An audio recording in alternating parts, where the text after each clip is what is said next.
Bapak Ibu semuanya, jumpa lagi dengan Rahma Institut yang pada kesempatan hari ini akan memandu acara webinar kita dengan tajuk memanfaatkan pekarangan menjadi kebun tanaman obat. Tema yang sangat menarik untuk diperbincangkan ya Bapak dan Ibu.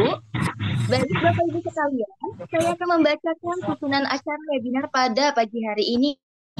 Pertama, pembukaan. Kedua, pemaparan narasumber. Ketiga, diskusi tanya jawab. Keempat, dokumentasi. Dan yang kelima, penutup. Baik, sebelumnya saya akan menyampaikan juga beberapa hal yang harus diperhatikan oleh Bapak Ibu sekalian. Yang pertama, silakan untuk menonaktifkan audio selama MC atau moderator berbicara, serta saat pemaparan narasumber, dan boleh mengaktifkan audio saat diberi kesempatan untuk berbicara atau bertanya. Kedua, saat sesi diskusi atau tanya jawab, pertanyaan dapat ditulis di room chat atau dengan raise hand ya Bapak dan Ibu. Baik, langsung saja kita sambut narasumber kita pada pagi hari ini. Telah hadir membersamai kita Bapak Elradi yang merupakan Young Ambassador Agrikultur 2023. Selamat pagi Bapak. Selamat pagi. Assalamualaikum warahmatullahi wabarakatuh. Waalaikumsalam warahmatullahi wabarakatuh. Bagaimana kabarnya Bapak hari ini? Alhamdulillah, kabar baik. Dan saya ucapkan selamat menjalankan ibadah puasa bagi kita yang semua yang menjalankannya. Saya di sini dari Aceh, dari ujung paling barat Indonesia, dan kondisi di sini lumayan cerah selama bulan Ramadan ini. Alhamdulillah Bapak. Baik, terima kasih Bapak. Mungkin kita langsung masuk saja ya Bapak ya ke sesi pemaparan materi oleh narasumber. Oke, langsung saja kepada Bapak Elradi, kami persilahkan.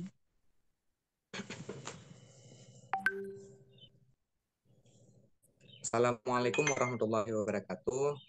Terima kasih saya ucapkan untuk Gamal Institute dalam hal ini untuk kedua kalinya mempercayakan saya untuk memberi materi seputar tanaman obat keluarga yang akan dibudidayakan di pekarangan. Saya di sini adalah seorang petani milenial yang bergabung juga di Young Ambassador 2023 dan dalam hal ini saya ingin memberikan dan berbagi ilmu yang pernah saya jalankan, yang pernah saya terapkan juga dari mulai masa-masa saya belajar, kemudian saya terapkan di lapangan, dan sekarang saya ingin membagikan apa yang sudah saya tahu, apa yang sudah saya kerjakan.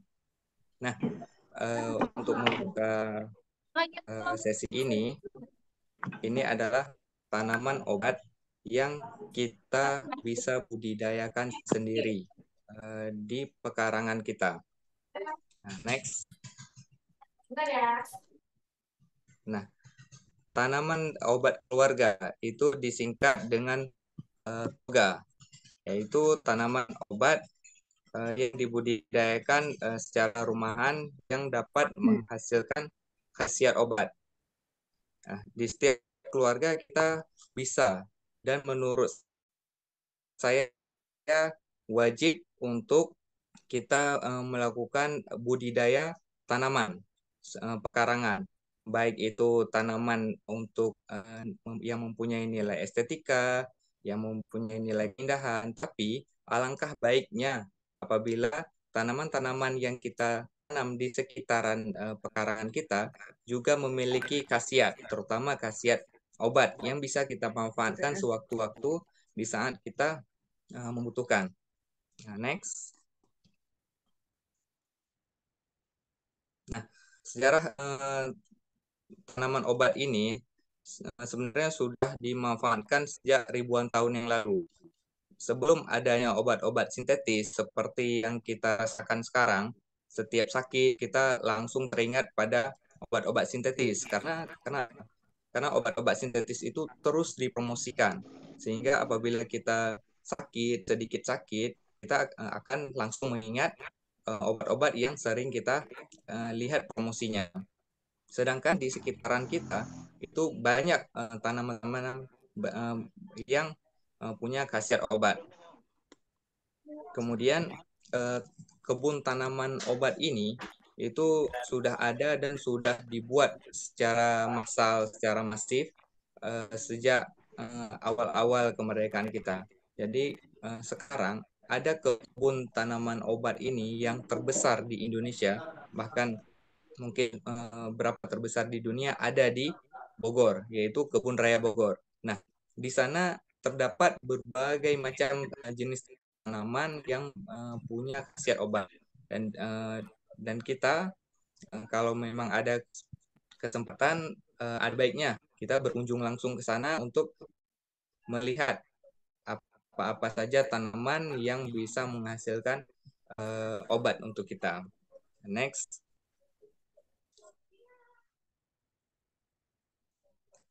Lanjut. Kemudian ada beberapa bagian dari tanaman ini yang bisa dimanfaatkan sebagai obat. Yang pertama daun. Ada tanaman-tanaman yang kita manfaatkan daunnya menjadi obat.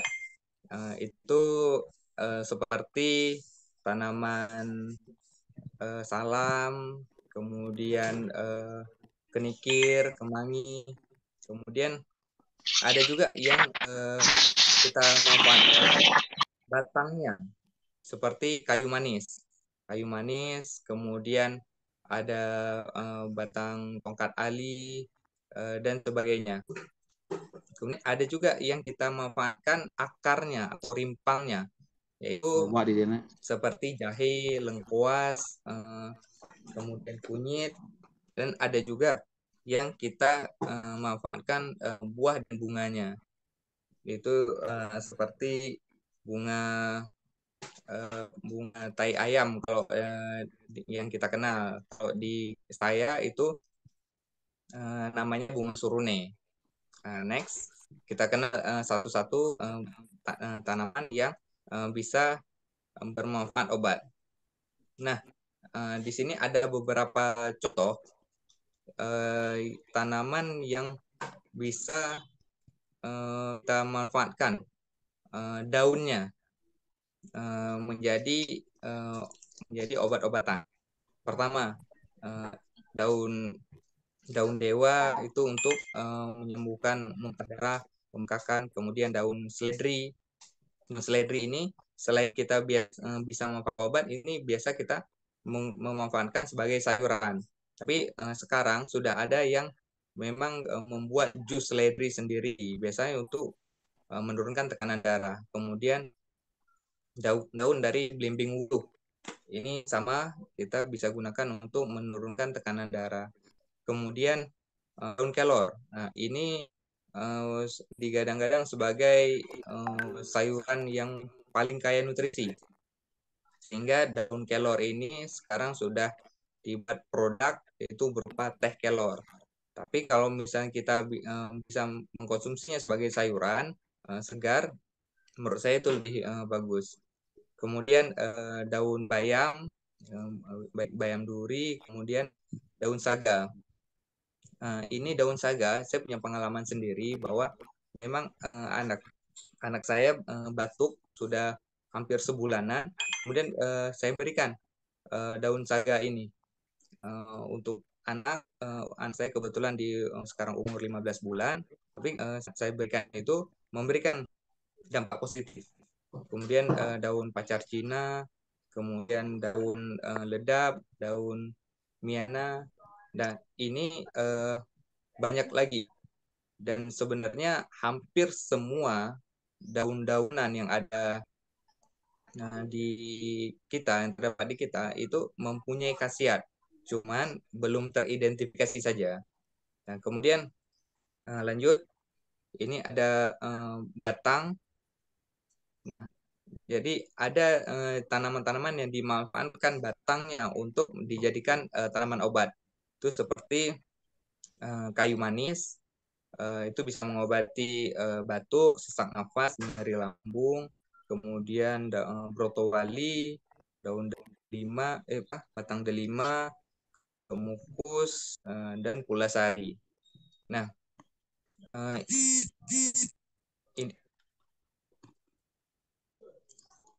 dari batang-batang ini juga sangat bagus kita manfaatkan. Dia bisa kita campurkan dengan berbagai jenis lain, misalnya bisa kita campur dengan madu, dengan obat-obatan lain yang memiliki khasiat. Nah, kemudian ada yang dari akar. Nah, dari akar ini yaitu contohnya dari akar pepaya, akar aren, akar pendak, temulawak, kencur, kunyit. Nah, ini semua mengandung khasiat obat. Dan khasiat ini sendiri akan sulit kalau kita menghafalkan satu-satu. Nah, di sini ada yang terakhir yang dari buah, dari jeruk nipis, dari cabai merah, belimbing. Nah, ini cukup banyak yang memiliki khasiat, dan kita nggak mungkin menghafalkan ini satu-satu, atau saat kita butuh kita mencari apa yang ini. Tapi sekarang kita sangat bersyukur bahwa ada satu aplikasi yang saya juga menggunakannya, yaitu aplikasi Apotek Hidup. Next. Nah, ini salah satu aplikasi yang saya pakai, dan dia bersifat offline. Kadang-kadang kita bisa saat sinyal kurang atau kuota kurang, jadi kita bisa tetap mengakses aplikasi ini. Nah, dalam aplikasi ini, Bapak Ibu sekalian, ini saya rasa perlu dan wajib diinstal, bisa didapatkan di Play Store, namanya Apotek Hidup. Nah, di sini kita bisa mencari, ada modul pencariannya berupa penyakit. Misalnya di situ kita menulis penyakit demam misalnya. Nah, akan keluar beberapa referensi jenis-jenis tanaman yang mengandung obat yang bisa untuk menyembuhkan demam itu sendiri. Nah, ini bisa kita pilih nanti apa-apa saja tanaman yang ada di sekitar kita, sehingga kita bisa mengidentifikasinya, bisa cepat untuk mendapatkannya. Mungkin tidak di satu jenis tanaman, mungkin ada beberapa jenis tanaman yang mempunyai khasiat yang sama. Kita bisa pilih yang mana yang paling mudah kita dapatkan. Nah, sampai di sini, apabila kita sudah tahu nih apa-apa saja yang tanaman yang memiliki kandungan obat, kemudian kita sudah tahu khasiatnya, atau kita sudah merasakan apa gejala penyakitnya, kemudian sudah kita identifikasi melalui aplikasi ini. Tapi persoalannya adalah kita tidak langsung bisa mendapatkannya. Mungkin kita harus mencari, bahkan kita akan sulit mendapatkan tanaman ini. Nah, makanya dari sini kita diharuskan untuk menanam sendiri. Jadi disinilah kita bisa mengidentifikasi tanaman apa saja yang masing-masing kita butuhkan. Misalnya kita bisa membudidayakan lidah buaya, kita bisa membudidayakan belimbing wulu, kunyit, temulawak di sekitaran kita. Nah, jadi saat kita sakit, kemudian kita melakukan pencarian di aplikasi ini, termasuk sebenarnya di Google langsung bisa juga, tapi itu terlalu umum. Kalau ini di sini sudah bisa, dalam aplikasi ini sudah menjelaskan apa saja jenis-jenis tanaman yang memiliki khasiat, kemudian gambar tanamannya, dan yang paling kerennya adalah di sini terdapat beberapa bahasa, dari bahasa Aceh, bahasa Sunda, hampir bahasa seluruh Indonesia ada.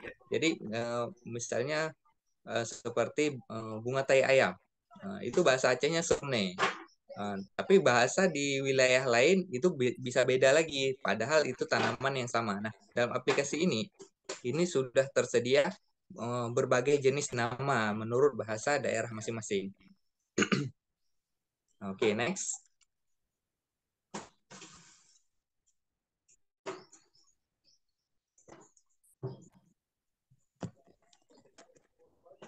Nah, ini ada beberapa faktor untuk peningkatan penggunaan tanaman toga ini.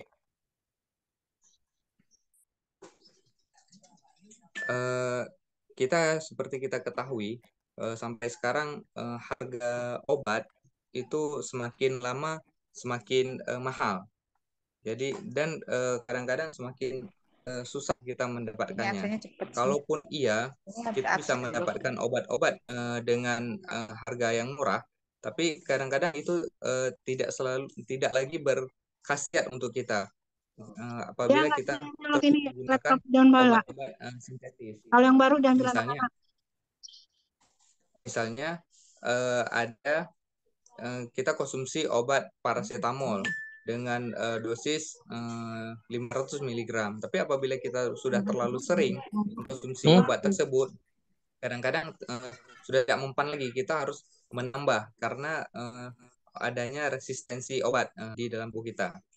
Kemudian adanya efek samping daripada obat-obat sintetis itu. Jadi semakin banyak kita minum, sebenarnya kita merasakan sudah baik, tapi belum tentu penyakit itu bisa sembuh. Dan bahkan yang lebih buruk lagi, kalau misalnya ada efek samping daripada penggunaan obat terus-menerus dalam jangka panjang. Kemudian obat-obat sintetis juga mengandung unsur-unsur kimia yang belum tentu cocok untuk tubuh kita.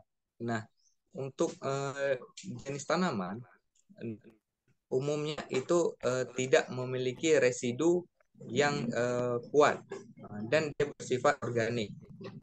Dia bisa diserap oleh tubuh kita dan mengandung unsur-unsur yang aman untuk kita konsumsi. Sejauh kita mengkonsumsi masih secara wajar. Tidak juga begitu kita mengetahui oh ini obatnya bagus, tapi kita konsumsi secara berlebihan itu juga tidak dianjurkan. Nah, sebaiknya kita mengkonsumsi jenis tanaman-tanaman obat ini rutin, kalau bisa setiap hari. Jadi jangan kita menunggu sakit baru kita mencari obat-obatan ini. Umumnya kalau obat-obatan dari jenis tanaman ini akan berefek lambat. Dia akan sembuh secara perlahan.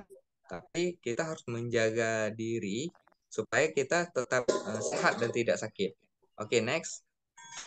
Nah, ada hal yang harus diingat bahwa jika kita tidak mau menjadikan makanan kita sebagai obat, maka kita akan menjadikan obat sebagai makanan kita. Jadi di sini pelajarannya adalah sebaiknya di dalam setiap kita mengkonsumsi makanan itu adalah makanan-makanan yang menghasilkan obat. Tapi umumnya makanan yang menghasilkan obat ini memiliki cita rasa yang kurang enak. Apabila kita memilih makanan enak, biasanya khasiat obatnya juga minim. Nah, ini menjadi pilihan buat kita. Tapi di sini diingatkan untuk bisa terus menjaga kesehatan kita melalui makanan-makanan yang bergizi dan juga makanan-makanan yang memiliki kandungan obat untuk kebaikan tubuh kita. Nah, next. Nah, untuk kita bisa memperoleh tanaman-tanaman yang menghasilkan obat ini, tentunya tanaman-tanaman ini juga butuh perawatan. Tanaman ini juga butuh ditanam. Tanaman ini juga butuh dikasih nutrisi yang baik, yang sehat, yang kemudian bisa menghasilkan produk-produk dari yang bisa kita manfaatkan untuk kesehatan kita juga. Nah, yang pertama kita butuhkan untuk kita kembangkan budidaya toga ini yaitu bibit. Nah, bibit ini macam-macam. Jadi bibit ini ada yang berasal dari biji, ada yang bisa kita berasal dari batang, bahkan dari akar. Nah, apabila ada misalnya kita membeli sepucuk kunyit, kita bisa memanfaatkan sebagiannya untuk bumbu, tapi bisa kita manfaatkan sebagian lagi kita menanam dari rimpang itu untuk ketersediaan obat kita di rumah. Nah, bibit-bibit ini biasanya kita peroleh dari lingkungan kita. Apabila misalnya kita sudah mencari dan menemukan bibitnya, sebaiknya itu kita tanam sendiri, kita perbanyak di pekarangan kita. Nah, untuk bibit ini tumbuh secara baik, jadi dibutuhkan media tanam juga yang baik. Nah, media tanam ini tidak bisa kita membuat sembarangan. Saya ada melihat beberapa budidaya toga tapi menggunakan tanah biasa, bukan tanah kompos. Nah, dia biasanya kalau tanaman yang ditanam kurang perawatan, media tanamnya gizinya buruk, ya pertumbuhannya juga akan lambat, pertumbuhannya juga akan sulit. Dan di sini kita butuh tanaman yang memiliki nutrisi, artinya kita harus menutrisi dulu si tanaman melalui media tanam sehingga dia bisa menghasilkan nutrisi yang baik. Nah, saya menyarankan untuk media tanam yang digunakan di budidaya tanaman toga ini itu berasal dari kompos, yaitu sisa-sisa tanaman yang sudah dilakukan fermentasi, pelapukan, sehingga nutrisi dari kompos ini bisa mudah diserap oleh tanaman. Kemudian kita bisa melakukan pencampuran baik dengan arang sekam, dengan kapur untuk meningkatkan pertumbuhan daripada tanaman ini. Tapi saya tidak menyarankan kita menggunakan pupuk sintetis untuk budidaya toga ini. Kenapa? Karena pupuk sintetis itu nanti juga akan diserap, apalagi kita menggunakan pestisida. Itu akan lebih berbahaya. Kita inginnya tanaman ini sehat, maka ada kandungan racunnya di dalam tanaman. Kemudian tanaman ini juga setelah kita tanam, nggak bisa kita membiarkan tanaman itu tumbuh sendiri. Karena biasanya tanaman yang sudah kita tanam, baik di dalam pot, di dalam polybag, atau di rumah, itu membutuhkan perawatan. Itu baik dari sisi pembuangan rumput, penyiraman dilakukan setiap hari, kemudian penambahan tanah, dan itu semakin rajin kita melakukan perawatan, tanaman itu bakal tumbuh dengan subur, sehingga dia bisa cepat kita manfaatkan sebagai obat. Dan dengan perawatan yang kontinu, kita bisa memetik hasil daripada si tanaman-tanaman ini secara kontinu juga. Nah, kemudian tentunya kita melakukan pemanenan dan pengolahan. Dia ada tanaman-tanaman yang bisa kita olah, yang bisa kita keringkan. Misalnya saya sebut tadi daun kelor. Kita bisa membudidayakan daun kelor, kemudian apabila kita tidak habis mengkonsumsinya dalam bentuk segar, kita bisa mengeringkan, bisa dibuat semacam teh. Dan itu sudah ada produknya sekarang. Nah, tanaman toga ini selain kita bisa memanfaatkan sendiri, kita juga bisa berbagi kepada tetangga, kepada saudara-saudara kita, bahkan kita bisa membuat produk-produk kesehatan dari situ. Oke, next. Nah, yang terakhir adalah manfaat. Jadi tanaman toga ini memberikan manfaat yang luar biasa buat kita.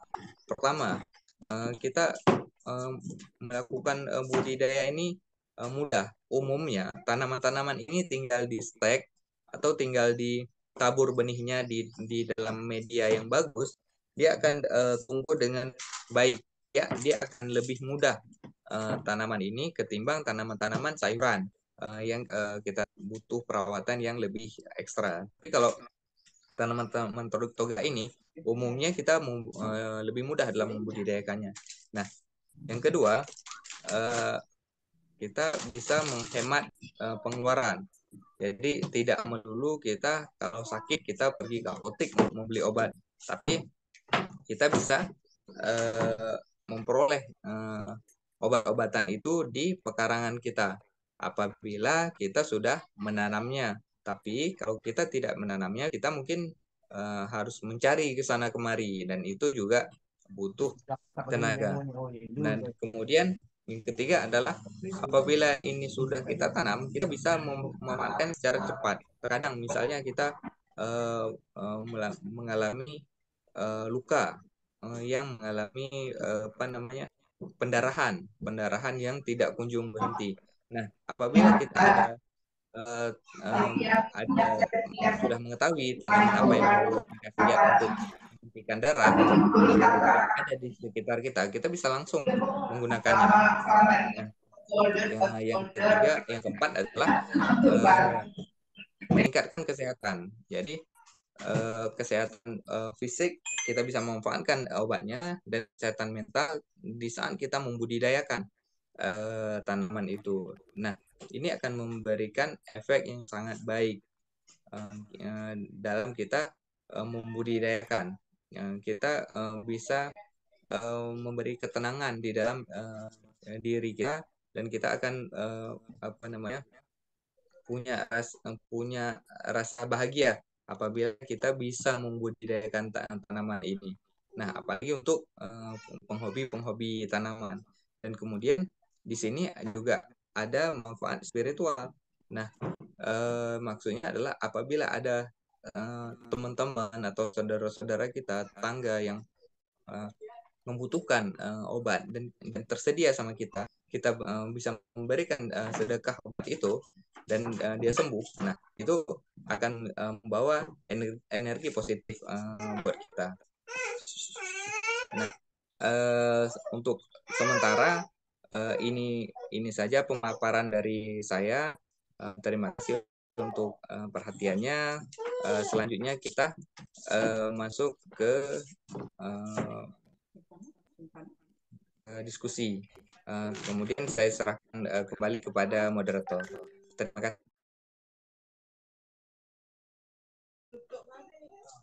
Baik, terima kasih Bapak Elradi yang telah memaparkan materinya dengan sangat luar biasa. Bisa kita kasih aplaus terlebih dahulu ya Bapak dan Ibu. Baik, Bapak Ibu, kita sudah mendengarkan materi yang sudah disampaikan oleh narasumber kita. Saat ini kita memasuki rangkaian acara kita selanjutnya, yakni sesi tanya jawab.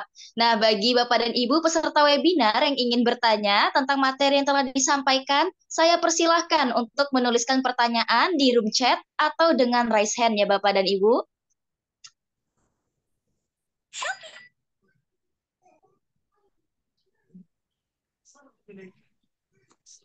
Baik, Bapak dan Ibu dipersilahkan jika ada yang ingin bertanya dengan narasumber kita bisa dengan raise hand atau dengan menuliskan pertanyaannya di kolom komentar atau di room chat ya Bapak dan Ibu.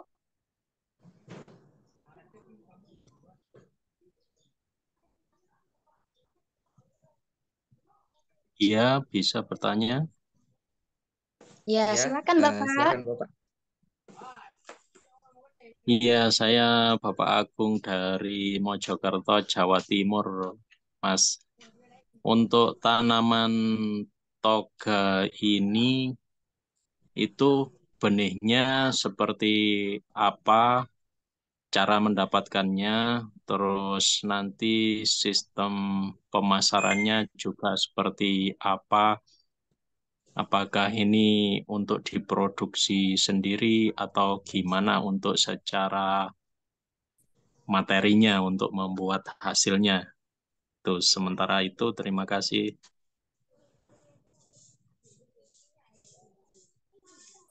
Baik, mungkin bisa langsung dijawab Bapak. Boleh. Terima kasih untuk Bapak. Jadi, untuk benihnya kita bisa mendapatkan di sekitaran kita juga. Misalnya kita bisa mendapatkan benih lidah buaya misalnya yang umum kita manfaatkan. Misal kita di saat kita mungkin jalan-jalan atau ke apa namanya, berkeliling kan. Saat kita tahu, oh itu adalah tanaman yang punya khasiat obat. Nah, kita ambil bibitnya, misalnya lidah buaya. Lidah buaya itu dari anakan. Nah, kita ambil saja beberapa anakannya, kita bawa pulang ke rumah, dan kemudian bisa kita budidayakan di pekarangan kita. Nah, kalau untuk sistem pemasaran, kita bisa juga kita memanfaatkan ini menjadi produksi. Produksi untuk kita bisa memasarkan. Tapi kalau secara materi ini adalah ini kita fokuskan tanaman obat keluarga. Jadi konsumennya adalah keluarga kita sendiri dan kita membudidayakan tanaman ini di pekarangan. Dan semakin komplit, semakin banyak jenisnya itu semakin baik. Karena kita tidak tahu dan kita tidak bisa menduga, oh kita bakal sakit apa, tapi khasiatnya kan akan berbeda-beda. Jadi kalau untuk kita pasarkan mungkin ke tempat-tempat jamu, tapi kalau di sini kita lebih untuk kita manfaatkan untuk diri sendiri dan keluarga kita, begitu Pak. Oh iya Mas, terima kasih Mas. Tapi apakah ada semacam katalognya? Jadi kita belajar untuk tanaman atau aplikasinya mungkin kalau ada, jadi kita kebetulan saya ada lahan ya, karena saya tertarik untuk misal kayak itu tadi lidah buaya, terus kayak brisel toga, kan variatif. Jadi di halaman juga terlihat indah dan ada manfaatnya untuk kesehatan. Jadi kita buat percontohan lah mungkin di desa kita sendiri. Cuman kita terkendala untuk cara perawatannya dan mungkin ketika orang bertanya fungsinya untuk apa, mungkin ada aplikasi atau katalognya Mas. Jadi untuk kita belajar mungkin dari diri kita sendiri nanti bisa ke teman dan bisa kita sebarkan seperti itu. Terima kasih. Ya, terima kasih Pak. Ada tadi tolong operatornya di slide keberapa tadi ada namanya Apotek Hidup. Nama aplikasinya Apotek Hidup. Nah, itu juga yang aplikasi yang saya gunakan. Nah, Bapak bisa cari itu di Play Store. Bapak bisa mencari aplikasi itu di Play Store. Nah, di dalam aplikasi itu sangat lengkap. Memang ada beberapa aplikasi Pak, nggak satu aplikasi yang ada di Play Store, tapi yang saya gunakan adalah aplikasi ini Pak. Nah, di sini sudah saya rasa ini paling lengkap. Kemudian dia juga offline Pak. Nah, ini di aplikasinya. Jadi ini offline. Kenapa saya lebih menyarankan aplikasi offline? Terkadang kita ada kendala di sinyal, di kuota mungkin. Jadi ini bisa kita manfaatkan terus-menerus. Kemudian kita bisa membagikan ini kepada orang lain juga lagi. Ini Pak untuk aplikasinya Pak. Mungkin Bapak-bapak sekalian bisa menginstal aplikasi ini.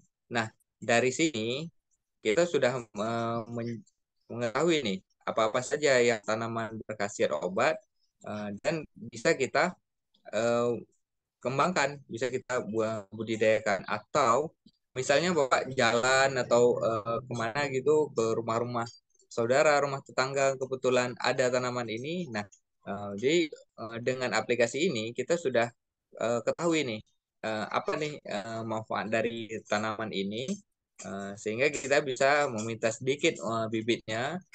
Dia ada tanaman yang memang bibitnya bisa diambil dari benihnya, dari buahnya, dari biji atau dari stek atau anakannya. Begitu Pak. Ini saya sarankan untuk peserta webinar. Jadi untuk bisa masing-masing menginstal di Android-nya.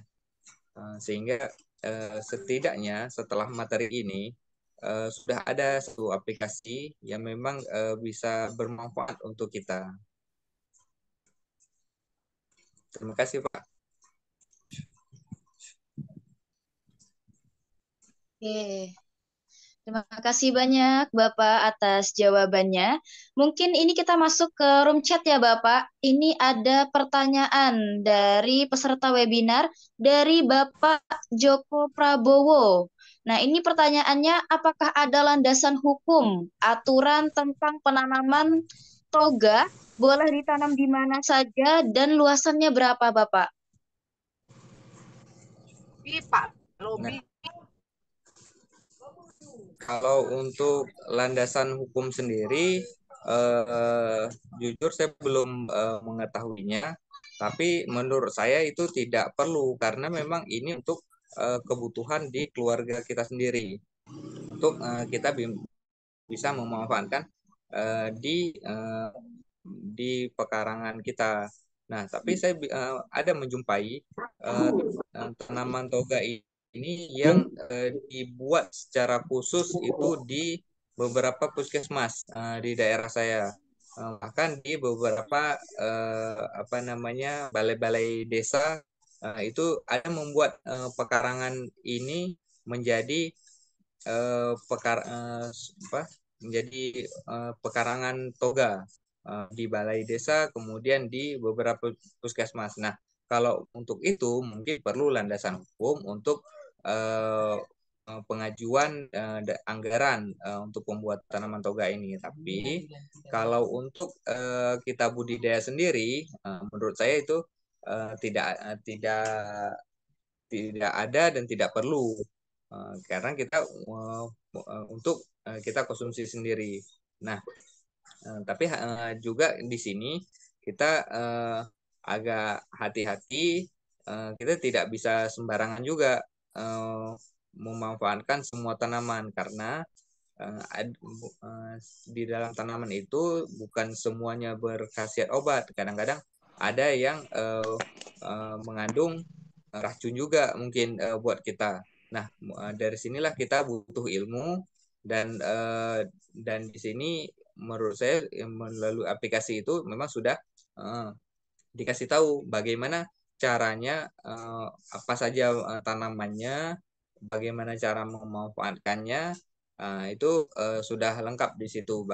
Bagaimana dosis-dosisnya. Nah, background saya sendiri bukan dari biofarmasi, jadi saya tidak bisa menjelaskan detail bagaimana nanti cara penggunaan daripada tanaman obat ini sendiri. Background saya adalah di pertanian, adalah bagaimana kita bisa mengembangkan dari tanaman-tanaman yang memiliki khasiat obat ini dan bisa kita aplikasikan di pekarangan kita sendiri.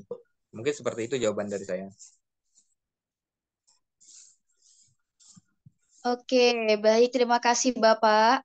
Baik, bagi para peserta webinar, Bapak dan Ibu, apabila ingin bertanya bisa dengan raise hand ataupun menuliskannya di kolom komentar ya Bapak dan Ibu. Baik, mungkin kita bacakan lagi nih Bapak, ada pertanyaan di kolom komentar di room chat kita. Ini ada pertanyaan dari siapa ini? Kita baca satu-satu ya. Ini dari Bapak atau Ibu ini? Dari Ibu Kismiatin. Dari Ibu Kismiatin, ini sebenarnya hampir sama pertanyaannya dengan Bapak Muasis. Jadi kita langsung saja bacakan keduanya. Ini pertanyaannya bagaimana cara mengolah tanaman obat agar bermanfaat dan kualitasnya tidak turun. Nah, dan juga ini cara perolehan bibitnya seperti apa, Bapak? Oke, terima Mungkin bisa kasih. langsung. Terima kasih. Pertama untuk perolehan bibit. Nah, di sini juga saya merasakan bahwa apabila kita butuh, misalnya kita ada mendengar nih dari tetangga, dari kerabat bahwa oh misalnya sakit, misalnya kemarin anak saya batuk, batuk sudah hampir sebulan.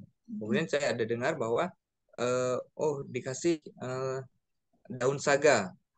Nah, saya sendiri daun saga pun nggak paham, nggak tahu bentuknya. Dan kemudian setelah saya tahu, oh namanya daun saga, kan kita bisa mencari.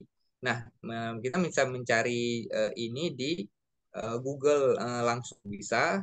Kemudian kita dengan mengetikkan kata daun saga ini keluar batang apa gambar tanamannya. Nah, tinggal kita mencari. Nah, di sini juga agak kesulitan. Jadi dari pengalaman saya ini agak kesulitan di mana kita cari. Akhirnya saya tanya ke sana kemari, dan akhirnya jumpa di pinggiran pagar-pagar kebun orang. Jadi di pinggir pagar itu rupanya dia ada di situ.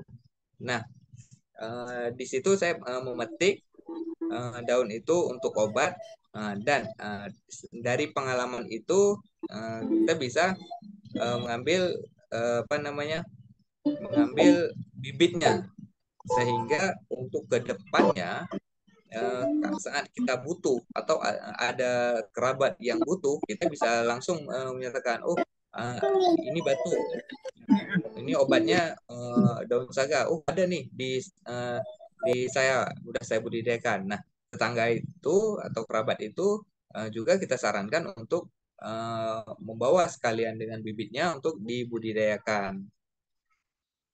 Begitu. Kemudian satu lagi apa ya, Kak? Tadi.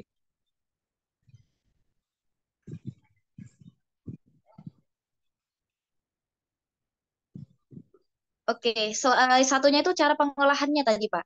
Oh Cara ya, pengolahan tanaman obatnya. ya. Kalau cara pengolahan itu sudah ada di aplikasi yang saya sebutkan tadi. Nah, saya contohkan dari daun saga ini.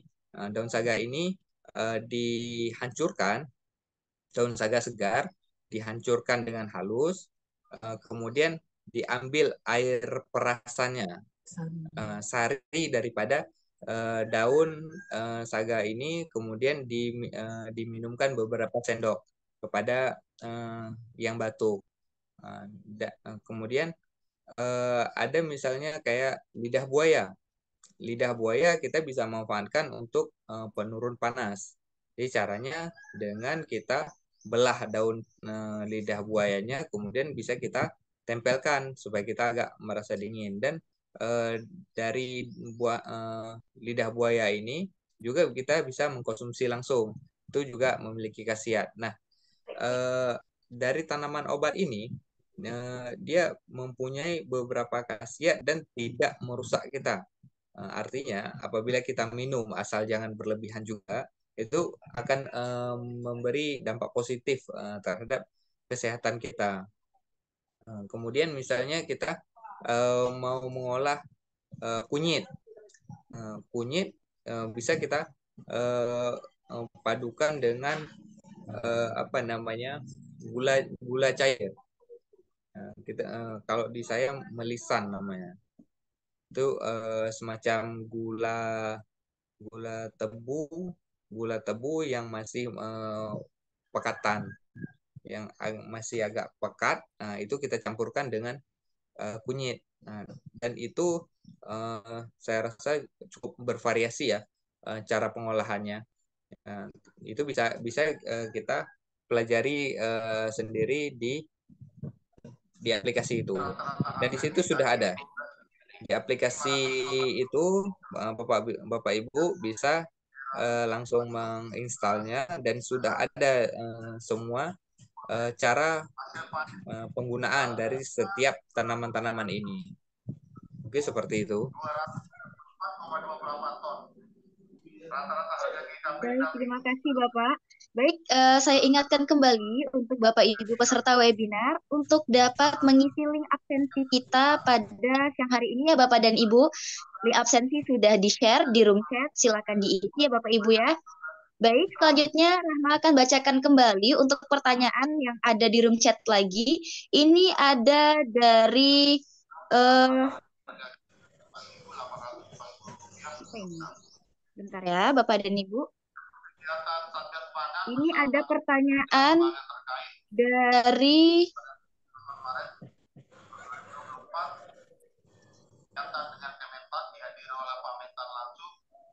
Dari Ibu Siva. Nah, bagaimana dengan dosis obat herbal agar efeknya nyata, Bapak? Dosis obat herbal ini seberapa banyak agar efeknya itu nyata gitu di tubuh kita, Bapak? Eh, nah, kalau kita ingin sembuh secara instan atau apabila kita sudah sakit, saya sarankan untuk berkonsultasi dulu ke dokter apabila kita sudah sakit. Kalau misalnya kita sudah merasakan sakit tapi kita tidak tahu ini sakit apa, gejalanya apa, kita langsung mengkonsumsi tanaman toga ini, saya kurang menyarankan karena biasanya efeknya akan lama. Apabila kita memang sudah sakit, sebaiknya kita berkonsultasi dulu dengan dokter. Nah, kalau untuk dosis supaya dia tepat, saya rasa di sini akan sulit karena seperti saya bilang tadi bahwa kita harus memanfaatkan tanaman toga ini sesering mungkin. Kalau bisa tanaman toga ini ada di setiap meja makan kita dan di setiap kita makan minum itu adalah eh, jenis-jenis tanaman yang memiliki khasiat obat. Misalnya gini, kita sering minum teh nih setiap hari. Kita bisa minum biasa minum teh. Ya teh itu ada manfaatnya, tapi kalau bisa kita menggantikan teh yang biasa, misalnya sariwangi, tapi bisa kita gantikan dengan teh kelor. Nah, itu akan bisa kita rasakan manfaatnya, tidak untuk jangka singkat, tapi itu untuk jangka panjang, untuk menjaga kesehatan kita. Nah, kalau memang sudah merasakan sakit, apalagi sudah parah, kronis, ya itu mau nggak mau kita harus ke dokter. Tapi setelah nanti kita sembuh, setelah kita ke dokter, nah kita bisa melanjutkan perawatan diri dengan tanaman-tanaman herbal ini. Begitu. Misalnya kita minum sari jahe, kemudian kita minum apa namanya jamu. Nah, itu untuk menjaga kita, menjaga kesehatan kita. Tapi kalau memang sudah sakit, nah sebaiknya ke dokter. Seperti itu. Oke, baik Bapak. Terima kasih atas jawabannya. Kita mungkin baca-baca lagi ya Bapak. Ini di kolom komentar banyak sekali pertanyaan dari teman-teman peserta webinar. Ini nampaknya semangat sekali Bapak untuk bertanya. Ini ada juga Pak pertanyaan dari Bapak Muhammad Irfan. Nah, izin bertanya. Yang pertama itu pertanyaannya, apa yang perlu dipertimbangkan untuk memilih lokasi budidaya tanaman obat? Dan yang kedua ini pertanyaannya, bagaimana cara memperbanyaknya biar lebih efektif gitu Pak. Cara memperbanyak tanaman obat agar lebih efektif. Begitu Bapak. Tadi lebih materi. Yang pertama untuk Tadi kan materi. kondisinya. Nah, kalau ini kita tetap menyarankan sedekat mungkin dengan keluarga kita. Artinya, kita membudidayakan tanaman-tanaman obat ini di sekitaran pekarangan kita. Dan umumnya, seperti yang saya katakan tadi, tanaman ini mudah dalam budidayanya. Katakanlah seperti tadi lidah buaya. Lidah buaya itu cukup mudah dengan cara mengambil anakannya. Kita ambil anakan, kemudian kita tempatkan di tanah yang sudah kita campurkan dengan pupuk kandang atau kompos. Dan jangan lupa kita menyiramnya setiap hari. Nah, biasanya itu pertumbuhannya akan bagus, pertumbuhannya akan baik. Nah, kalau untuk medianya sendiri, kita bisa memanfaatkan pot dari pot atau polybag. Nah, kalau misalnya kita bisa memanfaatkan dari sisa-sisa botol, limbah-limbah botol yang ada, ya saya rasa itu juga sangat efektif. Atau kita bisa kalau misalnya di pekarangan kita agak luas, kita bisa langsung membudidayakannya di beberapa tanah-tanah itu. Nah, yang namanya juga ini tanaman. Tanaman itu hidup dengan dua hal utama, yaitu air dan matahari. Artinya syarat untuk budidaya ini kita harus terus melakukan penyiraman dan tanaman ini juga butuh matahari untuk dia mampu berfotosintesis. Nah, sebaiknya diletakkan di tempat-tempat yang terkena sinar matahari.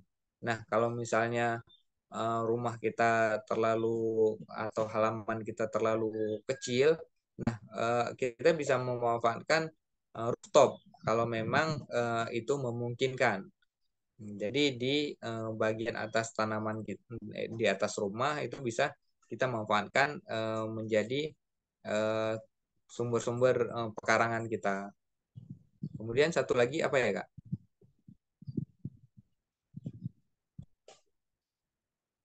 Oke, yang satunya itu bagaimana cara memperbanyaknya supaya lebih efektif, Bapak? Ya, kalau untuk memperbanyaknya tergantung dari jenis tanaman. Dia ada tanaman yang perbanyakan melalui bijinya. Berarti kita harus mengambil biji daripada tanaman itu. Misalnya tanaman serune tadi, bunga tai ayam. Itu cukup mudah sebenarnya budidayanya, yaitu kita mengambil bunganya yang sudah tua.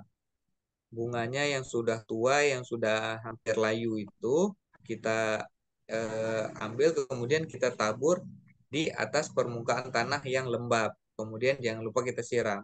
Nah, dalam waktu 3-4 hari dia sudah mulai menampakkan kecambahnya. Dan itu kemudian bisa kita pisahkan dan kita tanam di dalam polybag. Kemudian seperti belimbing. Misalnya belimbing wuluh misalnya. Belimbing wuluh itu kan tanamannya tanaman pohon. Nah, itu kita harus pastikan dulu bahwa kita memiliki pekarangan yang cukup luas untuk kita tanam belimbing wuluh. Nah, belimbing wuluh ini kita bisa membudidayakan dari sama bijinya yang ada di dalam buahnya. Dalam buah belimbing itu yang sudah tua, itu bisa kita peras buahnya, kemudian ambil bijinya dan kita tabur di atas permukaan tanah yang lembab. Dan itu kita bisa menanamnya dalam waktu 3 atau 4 bulan. Setelah bibitnya besar, kita bisa menanamnya. Dan ada juga tanaman-tanaman yang dari anakan, misalnya seperti tadi lidah buaya. Itu apabila sudah ada tumbuh satu, itu bakal banyak anakannya dan bisa kita membesarkan dari anakan-anakan itu menjadi tanaman induk yang baru. Dan bisa juga kita misalnya dari stek, misalnya di sini saya contohkan kemangi. Kemangi juga memiliki beberapa khasiat. Kemangi itu bisa kita beli di pasar. Nah, kita beli di pasar kemangi dan itu bisa kita langsung tancapkan kemangi itu di permukaan tanah dan itu bisa tumbuh. Dia bisa melalui stek dan ada beberapa tanaman yang bisa kita perbanyaknya dengan stek. Ada juga yang dari rimpang seperti jahe misalnya. Jahe, kunyit. Nah, itu tinggal kita beli beberapa rimpang jahe. Nah, kemudian kita bisa memperbanyaknya dengan memotong-motongnya sesuai dengan mata tunasnya. Nah, kemudian kita bisa memperbanyaknya seperti itu. Dan jangan lupa kita melakukan perawatan yang rutin terhadap tanaman. Dan ada beberapa tanaman yang mungkin agak sulit kita membudidayakannya, misalnya kayak daun nimba misalnya. Daun nimba itu juga bisa kita manfaatkan sebagai obat, tapi dia tanamannya besar. Jadi akan sulit kita tanam di pekarangan dan kita tinggal kita identifikasi saja, tanaman ini adanya di mana. Nah, sehingga kalau kita butuh, kita bisa langsung mengambilnya. Oke, seperti itu. Baik, terima kasih Bapak atas jawabannya. Baik, saya ingatkan kembali untuk Bapak Ibu untuk mengisi link absensi kegiatan webinar kita pada siang hari ini ya Bapak dan Ibu. Baik, dan juga Bapak Ibu yang bagi ingin yang bertanya, dipersilakan untuk menuliskannya di room chat atau dengan raise hand ya Bapak Ibu. Baik, mungkin ini kita bacakan ada satu lagi pertanyaan ini Pak, dari Bapak Sarimin. Nah, ini pertanyaannya, jenis tanaman obat yang bisa mengendalikan seseorang yang didiagnosis penyakit kelainan pembuluh darah. Nah, itu apa ini Pak?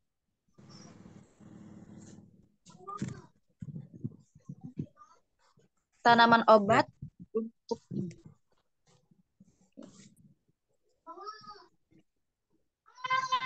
Kalau jenis penyakit seperti ini sepertinya sudah tergolong ke penyakit kronis ya.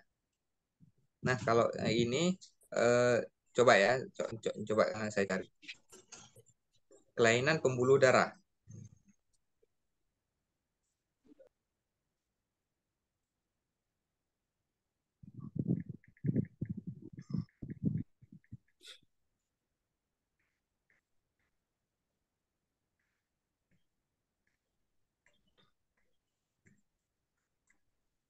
Iya, iya.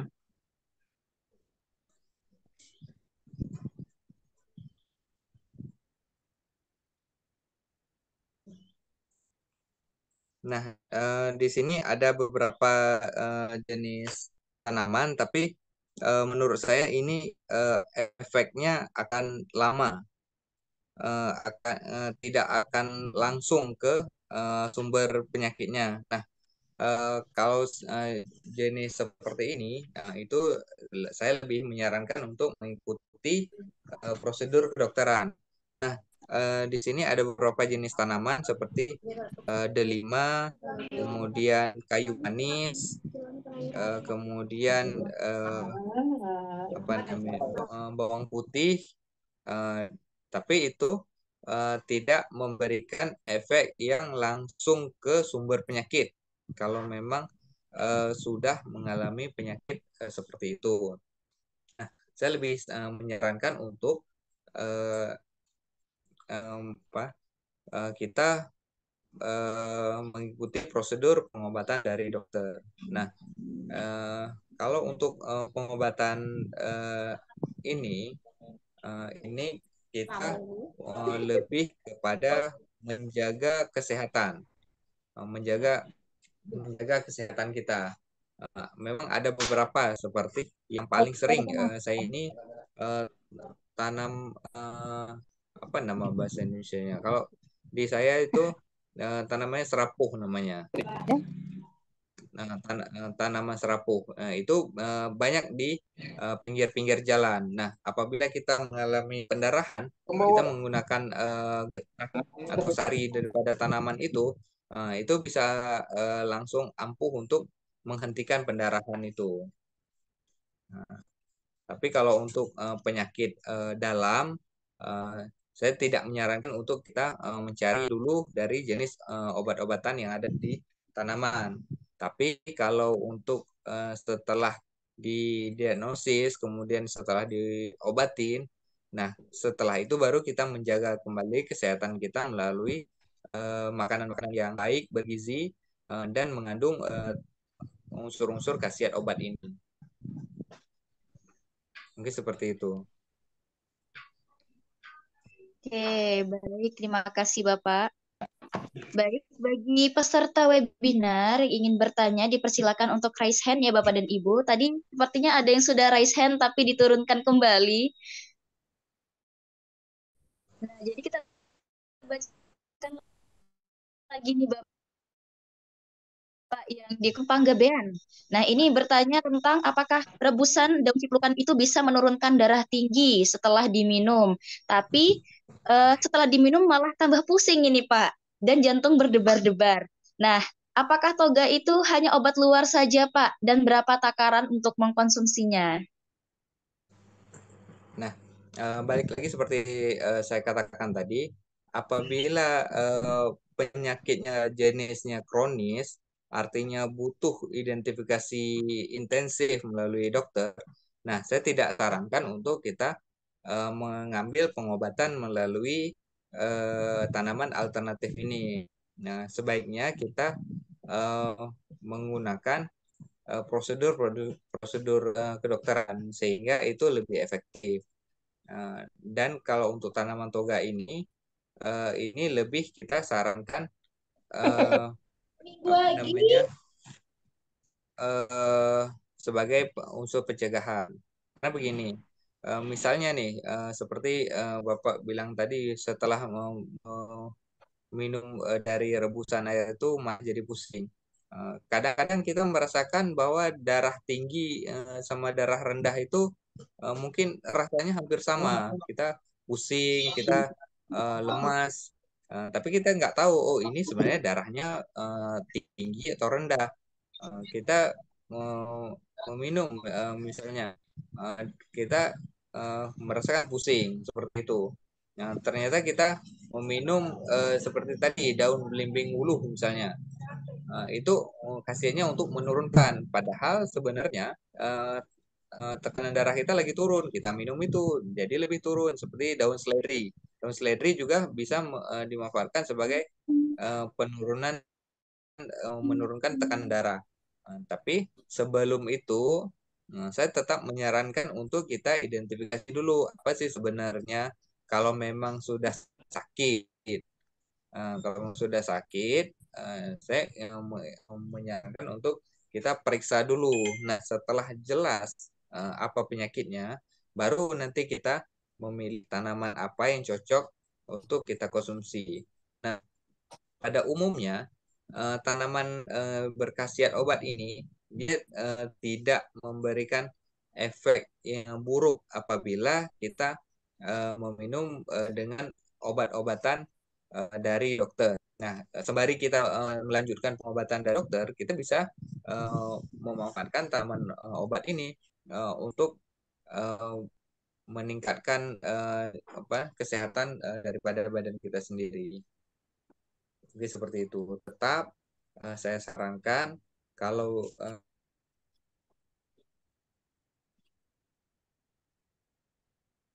melalui prosedur kedokteran.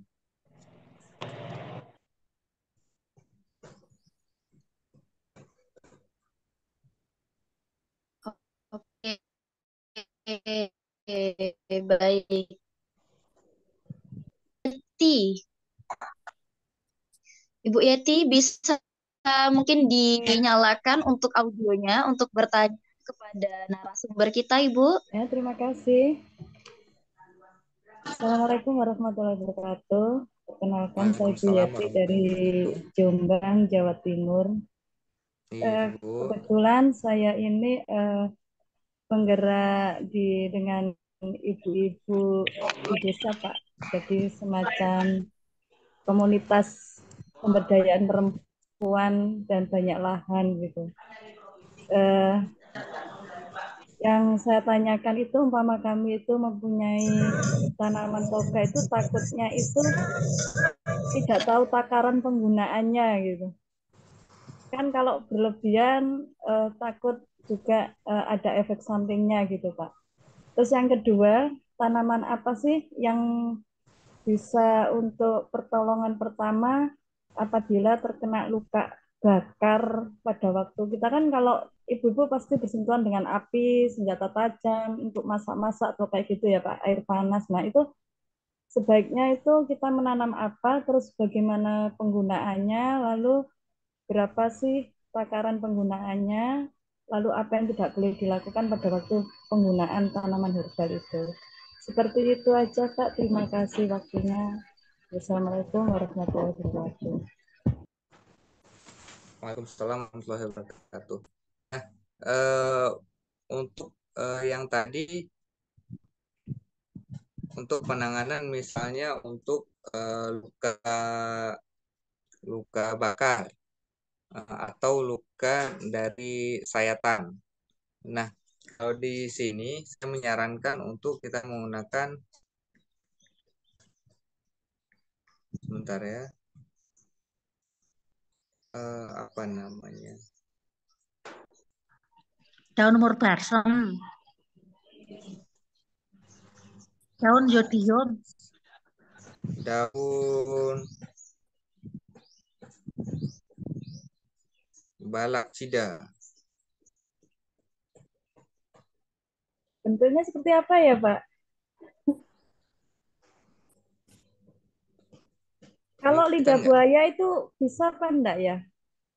Iya, kalau lidah buaya itu untuk menghilangkan bekas luka. Oh, Misalnya jadi setelah luka itu bisa kita menggunakan lidah buaya untuk menghilangkan bekas luka. Itu kita bisa mengoleskan cairan dari lidah buaya itu secara terus-menerus.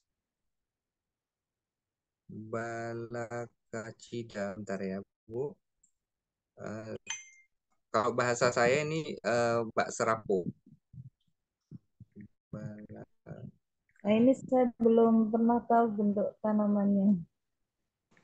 Balakacida. Itu nanti ditumbuk atau dibuat pasta gitu ya, Pak?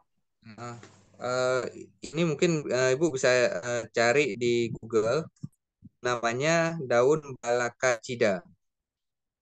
Bisa search di Google, namanya daun balakacida. Itu saya sering menjumpai ini di pinggir-pinggir jalan di daerah saya ini cukup banyak. Jadi daun atau pucuknya diambil, diremas, kemudian ditempelkan di bagian luka itu. Tapi ini ya rasanya cukup pedih. Kalau terkena luka rasanya cukup pedih. Tapi saya sudah merasakan sendiri manfaatnya apabila terjadi pendarahan setelah luka itu, misalnya darahnya tak kunjung berhenti misalnya. Langsung kita tempelkan remasan daun ini, kemudian sama-sama sarinya, eh, bisa langsung apa namanya, langsung berhenti darahnya. Dan pengalaman saya sendiri, saya pernah itu lidah saya tergigit dan di saat saya makan, kemudian sampai mengeluarkan darah dan itu tidak berhenti. Nah, saya ambil daun itu, kemudian saya kunyah, kemudian dia langsung berhenti. Dan itu sudah saya rasakan langsung. Kalau untuk dosis penggunaannya itu se sebutuhnya. Kalau segenggam lah, segenggam, kemudian kita tumbuk atau kita remas-remas, setelah keluar cairannya, baru kita langsung menempelkan di luka itu. Kemudian apa-apa saja sih yang bisa kita tanam di lingkup, apalagi tadi katanya ibu-ibu KWT ya Bu.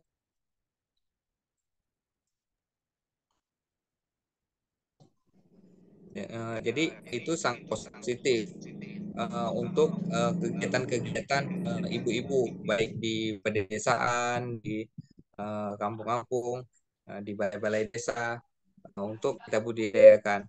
Nah, jenis tanamannya bisa sesuai dengan apa yang kita butuhkan. Misalnya tadi lidah buaya itu rata-rata kita butuhkan belimbing, kemudian jahe, temulawak, lengkuas, kemudian kalau misalnya daun salam bisa, tapi dia agak agak besar pohonnya. Ini ano pa des? tanaman ini, kemudian jenis bawang juga, jenis dari bawang-bawangan, kemudian kumis kucing, itu sesuai sama kebutuhan dari kita sendiri, apa saja yang kita butuhkan.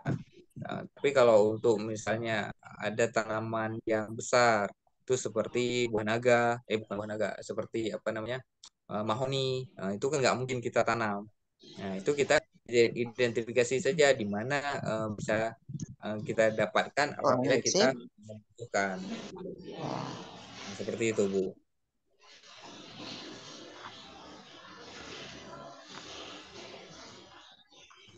Baik, Bu Yeti, ada lagi yang ingin ditanyakan?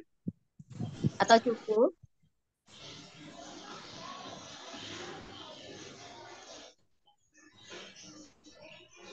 Oke, baik. Kita langsung saja. Ini ada yang juga yang sudah raise hand ya, Bapak. Ada Ibu Kismiatin.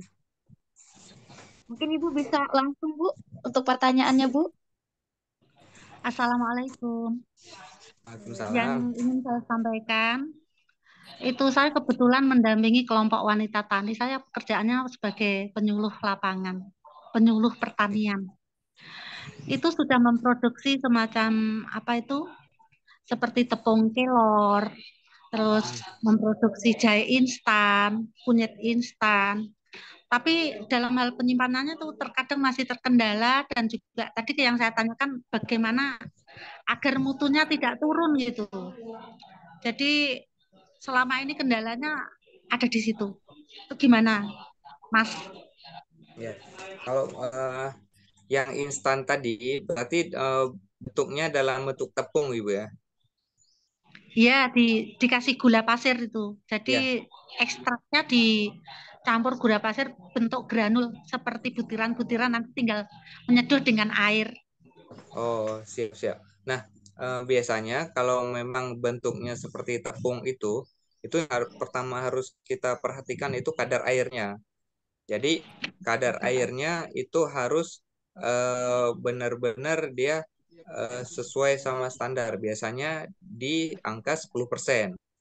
Kalau untuk tepung 8-10%. Apabila dia masih mengandung kadar air di atas itu, umumnya cepat terserang oleh jamur. Jadi dia cepat rusak, cepat busuk. Nah, kadar air itu sangat penting untuk diperhatikan. Mungkin kalau untuk KWT nggak ada alatnya, tapi kalau di beberapa litbang itu pasti ada alat mengukur kadar airnya. Mungkin bisa kita uji. Itu untuk jenis tepung. Nah, kalau untuk ada juga di daerah saya yang untuk kelor itu dibuat semacam teh celup. Iya, Teh celup itu caranya kan dirajang.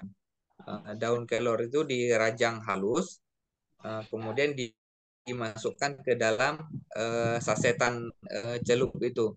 Nah, itu juga harus diperhatikan tingkat kekeringan daripada si daun kelor itu supaya tidak cepat berjamur. Kemudian tempat penyimpanan daripada teh itu harus benar-benar juga diperhatikan. Jangan sampai dia dalam kondisi lembab, karena umumnya kerusakan itu terjadi akibat serangan jamur. Dan Kudungnya itu model piye? apabila Buatin. ini jenis-jenis tanaman ini diserang oleh jamur, itu justru bukan malah baik, malah tidak baik. Misalnya di kacang tanah itu sangat bagus kita konsumsi. Tapi apabila kacang tanah itu sudah berubah warnanya, sudah berjamur, atau buah ubi sudah berwarna ungu, itu aflatoxin. sudah ada alfa-toksinnya. Ya, Dan itu bukannya bagus, malah menjadi racun. sumber penyakit baru. Jadi itu juga harus kita perhatikan daripada kualitasnya. Tempat Nah, penyimpanan, kadar air. Oke. nah, dari judul saya ini adalah ini tanaman pekarangan, dan Iya. ini sangat disarankan untuk dibudidayakan di pekarangan supaya apa? Supaya di setiap orang di kita memiliki tanaman ini, jadi bisa kita mengaksesnya secara segar. Kita bisa mengkonsumsi dengan sesegar mungkin. Seperti tadi daun kelor. Daun kelor bagus apabila kita sangat bagus untuk dimanfaatkan. Tapi dengan seiring proses pengolahan itu pasti ada degradasi daripada si nutrisinya tadi. Baik kita buat teh, kita buat tepung, setelah masa penjemuran pasti nutrisinya akan berkurang. Nah, sangat bagus apabila daun kelor ini bisa kita manfaatkan langsung sebagai saluran sehari-hari. Ya. Nah, sebagai ibu bagus juga untuk kita buat produk supaya kita bisa berbagi ke saudara-saudara kita yang lebih jauh. Tapi ada lebih baiknya kita untuk mengkonsumsinya setiap hari. Karena daun kelor ini juga sayuran yang sangat tinggi nutrisinya dan diakui dunia kalau daun kelor itu. Mungkin demikian, Bu. Terima kasih, Mas. Iya, Bu. Oke, baik. Ini diskusinya Masya Allah sekali ya Bapak Ibu. Pertanyaannya luar biasa. Jawaban dari narasumbernya pun sangat luar biasa. Oke, ini ada yang bertanya lagi nih Bapak di kolom chat. Di room chat kita Bapak ada Ibu Grace. Nah, ini bertanya tentang kalau masalah ginjal, tanaman yang dapat digunakan itu apa Bapak? Untuk tanaman toganya. Nah, balik lagi ke aplikasi apabila untuk Ibu tadi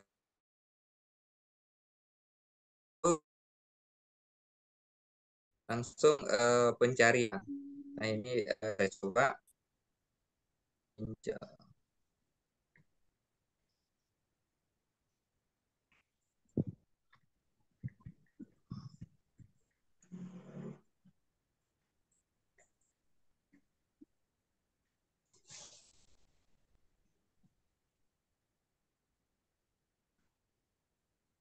Nah, di sini ada beberapa jenis tanaman yang punya khasiat untuk membersihkan ginjal. Yaitu pertama itu ada kunyit, jahe, ginseng, ketumbar, seledri, dan itu adalah sebenarnya bumbu sehari-hari yang kita gunakan di dapur. Nah, dari bumbu-bumbu ini kita bisa memanfaatkannya untuk untuk pembersih ginjal tadi. Tinggal kita mengkonsumsinya secara lebih rutin. Kalau bisa continue terus. Jadi tidak hanya kalau kita sudah sakit baru kita konsumsi, tapi ada bagusnya seperti Ibu tadi yang sudah memproduksi instan jahe. Berarti di dalam jahe ini bisa ada kandungan untuk membersihkan ginjal. Nah, itu sangat bagus dikonsumsi kalau bisa itu di setiap harinya, Mbak. Makanya dalam mutu saya tadi adalah bagaimana kita bisa menggantikan makanan kita menjadi makanan obat. Karena sesungguhnya hampir semua jenis makanan kita berkhasiat. Cuman kita mengkonsumsinya yang harus tepat dan mengurangi seperti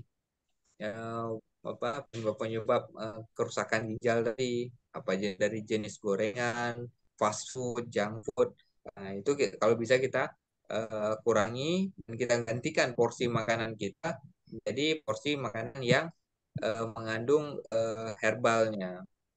Nah, balik lagi seperti jawaban saya tadi, apabila itu sudah kronis, misalnya sudah penyakit ginjalnya sudah kronis. Nah, tetap sarankan mengikuti instruksi daripada dokter.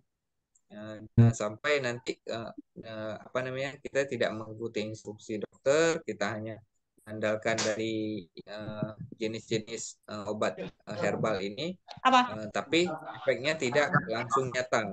Lebih baik kita sembuhkan dulu si penyakitnya, kemudian kita melakukan pencegahan preventif supaya penyakit ini tidak punah kembali dan kita melakukan penyembuhan dengan mengkonsumsi jenis-jenis tanaman yang mengandung khasiat.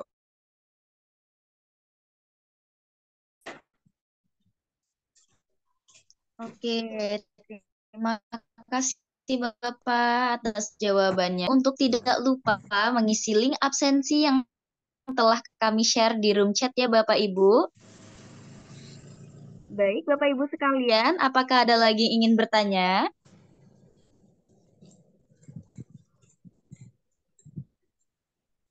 Jika ada yang ingin bertanya, silakan untuk raise hand ya Bapak dan Ibu.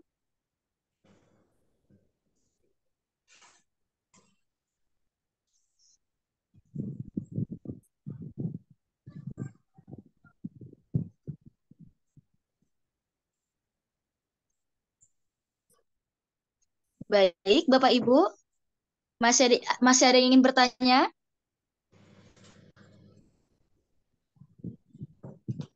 Ini ada yang ingin tahu aplikasinya tadi ya.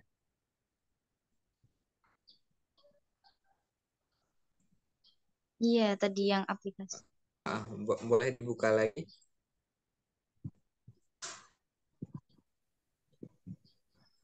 Nah, menurut saya aplikasi ini sangat membantu ya, sangat membantu kita dalam mengidentifikasi. Seperti yang saya katakan di awal tadi, memang tidak mungkin kita sanggup mengingat semuanya. Tapi bersyukurnya kita sekarang teknologinya sudah sangat maju, sehingga kita informasi-informasi seperti ini sudah terangkum di dalam satu aplikasi. Sehingga kita bisa melakukan pencarian dengan sangat mudah. Itu namanya apotek hidup. Logonya seperti yang ada di gambar. Nanti layar aplikasinya seperti ada di gambar. Jadi sudah ada gambar daripada tanamannya, kemudian ada bahasa-bahasa menurut daerahnya masing-masing. Jadi kadang-kadang akan berbeda bahasanya dari satu wilayah, dan untuk wilayah yang lain akan berbeda bahasanya. Nah, di situ sudah ada bahasanya sendiri, dan kemudian ada kandungan khasiatnya dan cara pemakaian obatnya. Di situ sudah lengkap semuanya.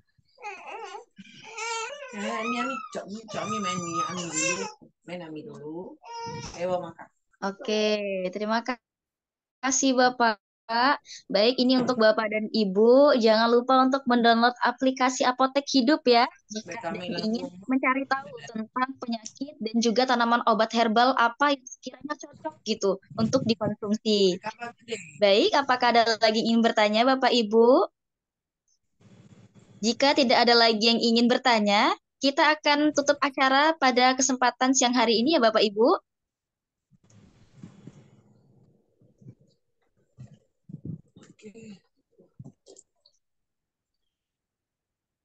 Baik, sepertinya sudah cukup ya. Oke, saya ingatkan kembali untuk Bapak Ibu, jangan lupa untuk mengisi link absensi yang ada di room chat ya Bapak Ibu. Di kolam obrol masih ada pertanyaan.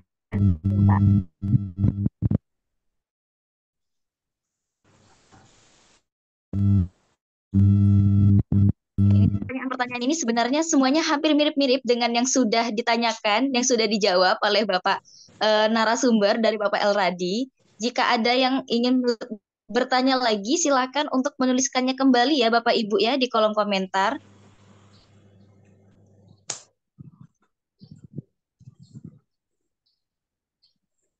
Baik, ini ada pertanyaan dari Bapak Rohidin. Kalau untuk asam urat obatnya apa?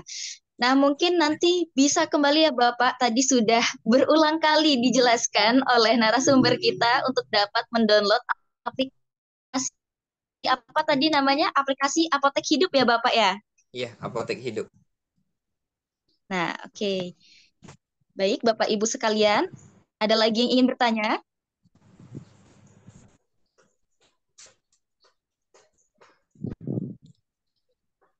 Yang Oke, penting ini di sini ada di saat kita sudah mengetahui apa saja yang kita butuhkan, jangan lupa untuk ditanam sendiri.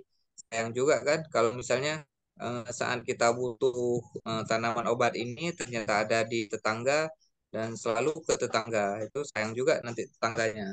Jadi kita harus mau untuk membudidayakan tanaman ini secara mandiri. di pekarangan kita masing-masing. Supaya lebih cepat juga apabila kita butuh, itu sudah tersedia di pekarangan kita sendiri. Dan bisa untuk sedekah juga. Oke. Baik, Bapak. Mungkin ini akan saya bacakan pertanyaan terakhir ya, Bapak Ibu ya. Ini ada pertanyaan dari Ibu Inawati sebagai ini pertanyaannya adalah misalnya untuk mencegah diabetes, kita harus minum berapa lembar daun sirih merah per harinya?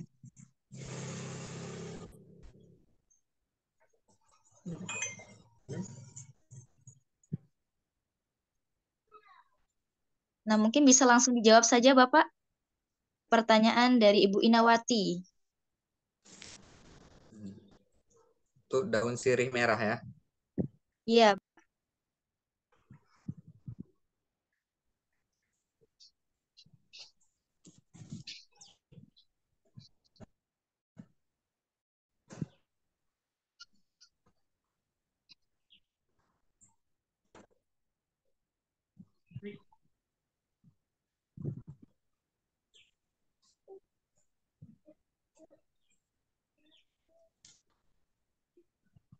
Sebentar ya, saya juga mencari di aplikasi. Nah, sebenarnya sama jawabannya. Kalau misalnya kita sudah bisa mencari di aplikasi itu, kita bisa langsung tahu, karena di situ sudah ada langsung dosisnya.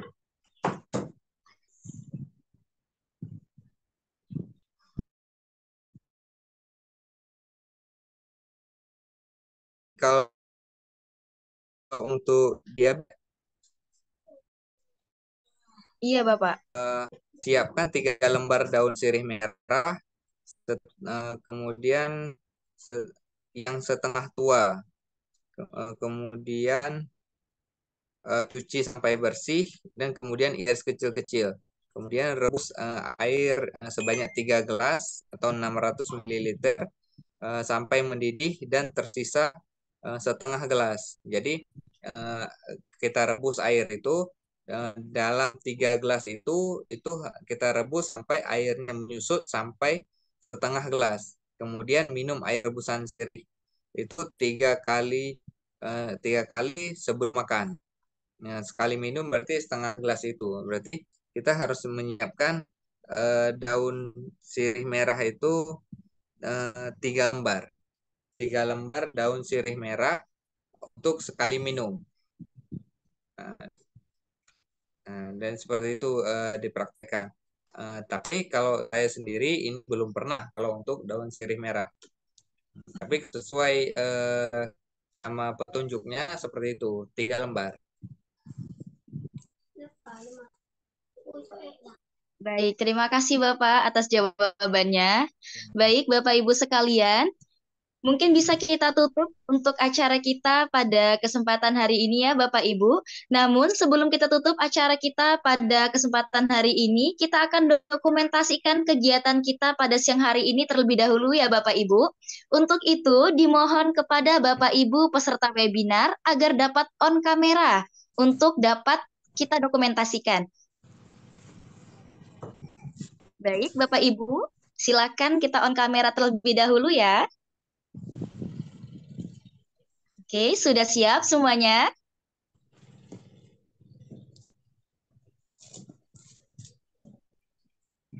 Oke, siap. Baik, kita mulai ya Bapak Ibu untuk dokumentasinya. Kita hitung mundur. 3, 2, 1, senyum. Baik, slide selanjutnya. Kita hitung mundur lagi ya Bapak dan Ibu. 3, 2, 1, senyum. Baik, terima kasih Bapak dan Ibu. Alhamdulillahirabbil alamin. Selesai sudah acara kita yang sangat luar biasa pada kesempatan hari ini. Terima kasih telah mengikuti webinar kita dengan sangat antusias dan kami ucapkan terima kasih juga kepada narasumber kita yang sangat luar biasa, Bapak Elradi yang sudah berkenan membagikan ilmunya kepada kita semua. Semoga acara kita pada hari ini bisa menambah wawasan kita dan terjalin kolaborasi yang baik satu sama lain. Sebelum ditutup, saya Rahma selaku pemandu acara memohon maaf apabila ada hal yang kurang berkenan. Terima kasih, izin pamit undur diri. Sampai bertemu di webinar kita pada kesempatan yang lain. Wassalamualaikum warahmatullahi wabarakatuh. Waalaikumsalam warahmatullahi wabarakatuh.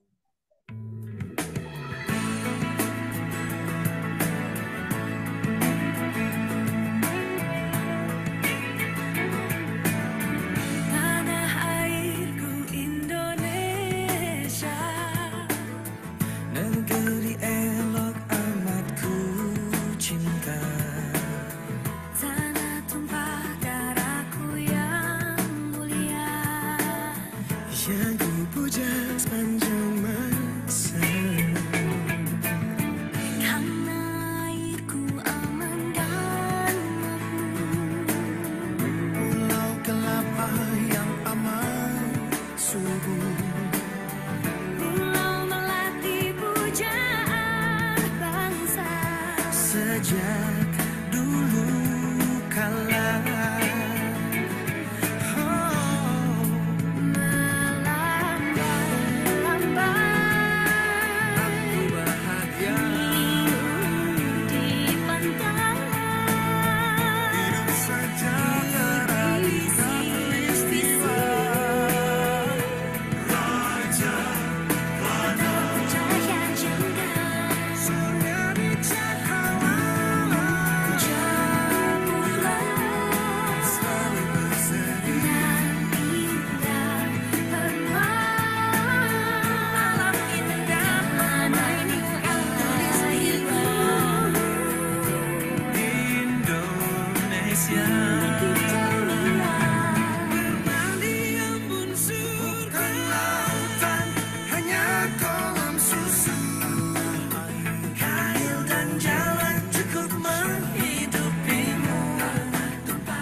Indah